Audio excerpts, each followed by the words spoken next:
Welcome to the Gatsbyautoworx. Today we're going to put this gear vendor overdrive in this 1930 Rolls Royce Regent. Kind of a momentous moment when we drove it in here today. I was telling the guys, you drive it in here original, you change, put the overdrive on it, and you drive it out here a new car. It's some part of me is a little bit of a mixed emotion, but overall I like the overdrive, and I think it makes the car much more functional in the modern times of today. So the gear vendor comes in like this. It's this one is made for this car. They make two different Rolls Royce sizes. I'm going to set this on the floor. I don't think I can get it out on that bench. But basically, it weighs a ton. There it is.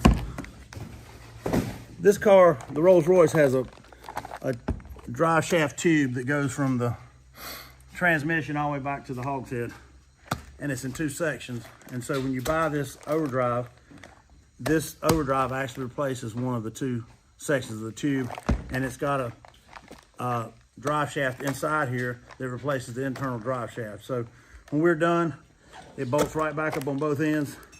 Pretty easy installation. It's just a lot of bolts take loose. Rolls Royce really like putting their bolts around their drive shafts. But that's pretty much it for now. We're going to take it apart, get into the car a little bit, and take some pictures as we go and let you see what we're doing. And hopefully when we're done, we'll drive her out of here.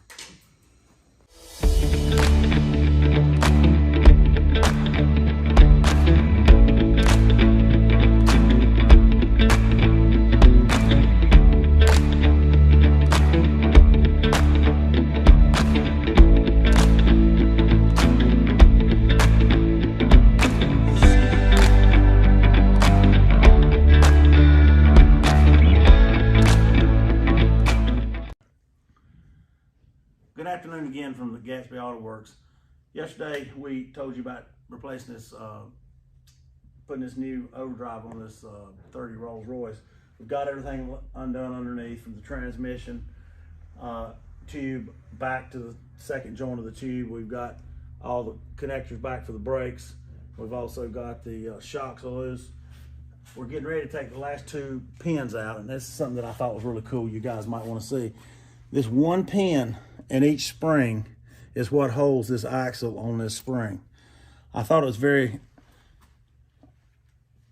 surprising to me that would be that little of something that held it on the car. Of course, you got the torque tube, which is pretty heavy itself, but I thought that was unbelievable. That was all they would have to hold this on.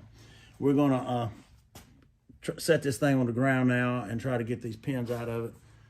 And hopefully, if it works right, you're gonna see us roll the torque tube and the axle out from under the car in one piece.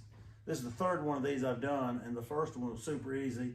The second one, not so easy. So this one is a toss-up, I guess, what it might be. We got the two pins out of it, and we're gonna let you guys see if this comes apart or not. Sometimes it comes apart easy, sometimes it don't. So me and Robert's gonna try to roll the torque tube back, the axle backwards, which will break the torque tube loose. And we'll see what it does. We may have to lift up just a little bit for the gas tank. Get it clear. Oh, that came right out. All right, let's see. Now that torque tube is gonna fall once we come back more, let me. Well, you got that piece of wood. Can you roll on that, Robert? Yeah. Let's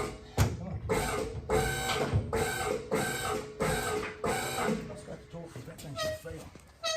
Oh, it's coming apart. That's okay, that's okay. That's good, Robert. Man, that was easy there. That was immediate. The torque tube out. This time, this part of the tube is still attached to the transmission. We'll get that loose in a minute. But basically, our new overdrive comes with this part. So we take this whole piece out right here. You unscrew it here, and this comes out. We keep this in the piece of torque tube in case we ever want to go back to original. But what we'll do once we take this out, we'll put the transmission back up here. I mean the overdrive, excuse me. And then this goes in the front of the overdrive, and see, it matches what was here. Of course, this has got a keeper on it to hold it in place. But the overdrive bolts right here, and then bolts to the transmission, and this replaces that.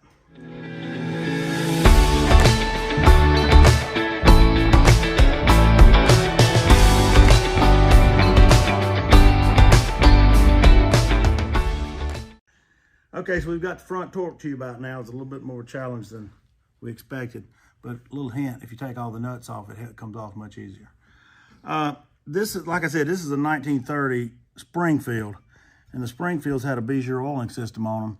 And so what they have, they've got a flex hose that runs to this fitting, and it has a nut that screws on both sides. The flex hose hooks here, and then a nut on the other side carries a copper line over to here and dumps oil inside the tube to oil the tube and the drive shaft. So we're going to take this part and this off of this and mount it. We're going to take this piece right here and mount it at a 90-degree angle here, which is about where it was on here. We're going to screw it into the flange and mount it here. And then we're going to take this fitting and move it back to the rear torque tube and run a new piece of tubing back there, so it'll still feed the torque tube and the rear end with oil. The Derbies didn't do that, so I didn't have to worry about that with those, but this one has the Bezier oiling system, and so we're going to do that with that as well. Trying to keep it working like they meant it to in 1930. Okay, we're back at the Gatsbyautoworx again today. We have now put the overdrive on the torque tube. We hooked it into the back end. It just slides into a slot. Well, it's more than one slot. It's probably about 10 slots, and the overdrive is made to match up with that. So we put all the bolts in it. As you can see, Rolls Royce used as few bolts as possible when they were building these cars. There must have been a shortage of them, actually. What we've done is we've made this aluminum piece here, which is not factory. We were going to try to take the one off the torque tube and use it, but I decided not to do that, because if we take that one off, then we can't reuse the torque tube without putting it back on. So we made an aluminum piece to go here. This is our piece of tubing for the oiling system. What happens is there's a flexible hose up in there with a hollow bolt that goes through here and is bolted on each side of this. This tube then, once we get it all up there, this tube will be cut somewhere about here. And of course, I've got an end that we took off the old one that we're going to solder back on, but I can't put all that on until it's in the car and finished. But this will go here. It'll hook up back here, and then our oiling system will now bypass the overdrive, because it's got transmission fluid in it, and it will still feed oil into the back torque tube and into the rear end. That's pretty much it. We've got our wiring run up here on the car. It's not finished, of course. We run a 14 gauge wire from the switch we've put inside the car, the pull switch. And then of course we've got a ground that comes off the chassis here. And I've measured where this is going. Of course the green one's a little bit long and this one's almost too short. But when I'm done, we'll cut the green one, and there'll be something, they'll be coming into it something like that. And once we bolt it up here, here's the hose, the hollow bolt I was talking about. That slides up on the end. We've made it, it's tapered, so we've tapered our fitting to make it work with this as well. So this will be up like this when it's all in here together, and then our tube will run off of that, come back here and go into the top of the tube. And once we do that, it's just a matter of putting all this back together and get it off the lift and go down the road and see how it does.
welcome back to Gatsbyautoworx.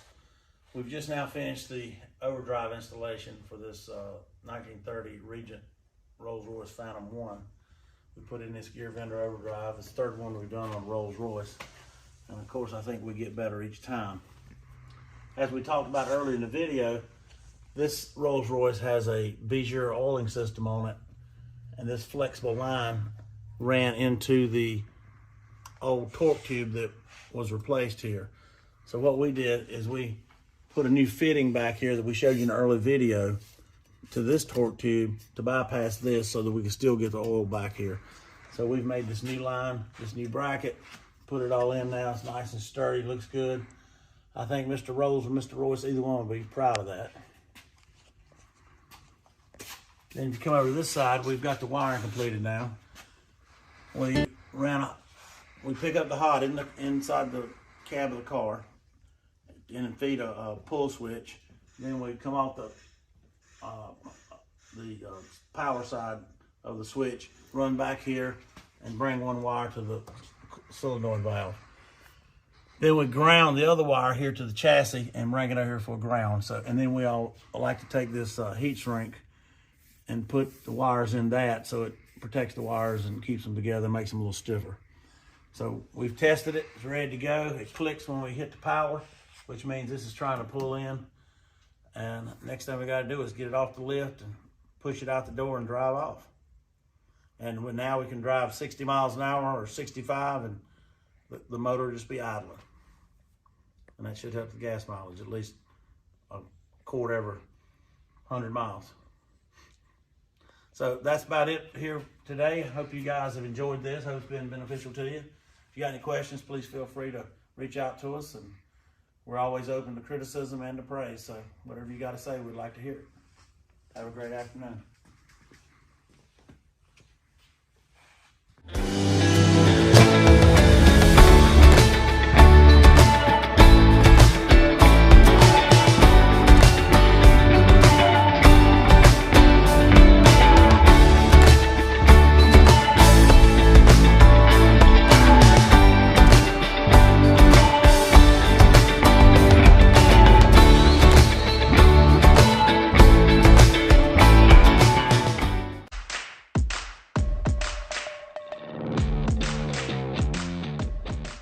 Hey guys, a few months ago we did a overdrive that we put on this 1930 Rolls Royce Regent.